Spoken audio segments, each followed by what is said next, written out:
ইরাকে এক নাস্তিকের জন্ম হয়েছিল। সে বলে বেড়াচ্ছিল আমি স্রষ্টায় বিশ্বাস করি না, কারণ স্রষ্টা দেখা যায় না। ইরাকের লোকেরা বললো আমাদের একজন ইমাম আছে, নাম নুমান ইবনে সাবিত। সবাই বলল তুমি যে স্রষ্টারে খুঁজে পাও না, আমাদের ইমাম তোমারে স্রষ্টা দেখায় দিবে। সে বলল ঠিক আছে, তাহলে তোমাদের ইমামরা আসতে বলো। কবে? সামনের জুমাবারে ঠিক ভর দুপুরে, দুপুর 2টার দিকে জুমার নামাজের পরে আমিও আসবো, তোমার ইমামও আসবে, ডিবেট হবে। দেখি আমি স্রষ্টার বিপক্ষে আর তোমাদের ইমাম স্রষ্টার পক্ষে, দেখি কে জিতে যায়। এই ডিবেট দেখার জন্য হাজার হাজার মানুষ এসেছে ইরাকের কুফা নগরীতে। ওই নাস্তিকও এসেছে যে আল্লাহকে বিশ্বাস করে না, সবাই এসেছে। আসে নাই শুধু ইমাম আবু হানিফা।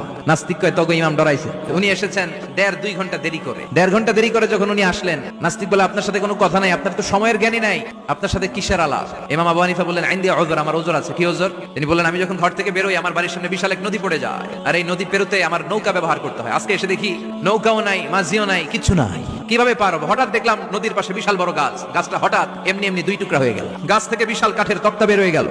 তক্তাগুলো অটোমেটিক্যালি জোড়া লেগে